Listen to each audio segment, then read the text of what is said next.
And after months of uncertainty and drama, Kenya's Electoral Commission has announced the results of last week's rerun vote. Incumbent President Uhuru Kenyatta has been declared the winner with 98% of the vote. He's gained the required minimum vote despite residents in more than 20 opposition districts not casting their ballots. Opposition leader Raila Odinga had boycotted last week's election, calling the proceedings a sham. It's not clear what action Odinga will take now that Kenyatta has been declared the winner, but he may approach the courts once again. I, as a Kenyan, celebrate our resilience as a nation, but I also celebrate our resilience and the resilience of our democracy, the resilience of our people, and also the resilience of our institutions. Any other country experiencing the turns and twists of our recent electoral process would have burst asunder.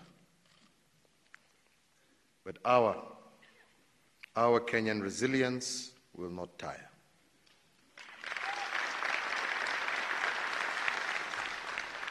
It will not give in to obvious provocations and base invitation to the politics of darkness. But for this blessing of reason, long-suffering and passion for country, I take this opportunity to thank God. Well, let's get to the very latest on that story. I'm joined live from Nairobi in the studio here by CGTN's Robert Nigila. Thank you for joining us. Can you talk us through the events and some of the reaction of the ruling party today? Absolutely. Well, we were expecting the declaration of results this morning. By 10 a.m., the Electoral Commission had already verified results from 266 constituencies out of 291. Now, you've got 25 constituencies where no results came up because there were simply no elections held in those 25 constituencies. The Electoral Commission saying the atmosphere was just simply not conducive enough because of the violence that rocked opposition strongholds over the last couple of days.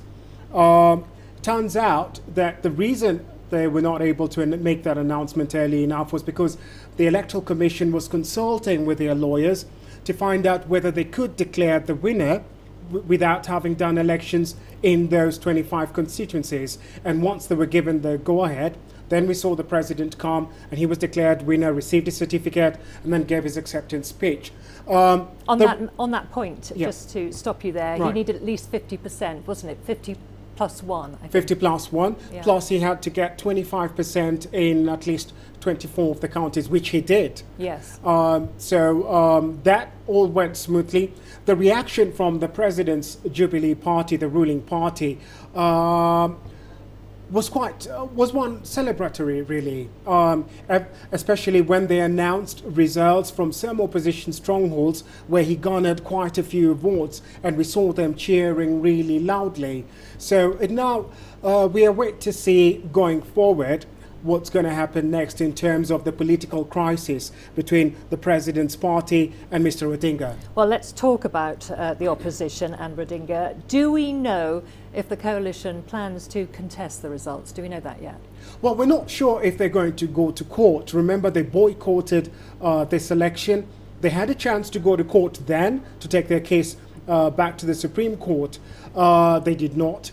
They boycotted. What Mr. Odinga has done is he's formed a wing within his coalition, the National Resistance Movement. He was supposed to make an announcement today to announce the way forward. They say that it's going to entail civil disobedience and so on. However, we also heard from President Kenyatta today, and he was very, very clear in his acceptance speech, saying that if any party felt aggrieved by this election, then they should exhaust all constitutional avenues before he was prepared to sit down with them. So he's beginning to assert his authority already. There's because of the situation in the country, the political crisis in the country at the moment that's affected the economy. Scores have been injured, others have died as well. So we are seeing a president beginning to assert his authority. But that announcement by tomorrow by Mr. Odinga will chart the way forward in terms of where does this political crisis go. Okay, I'm sure we'll be talking to you again about that tomorrow. Thank you very much, Robert Nagila.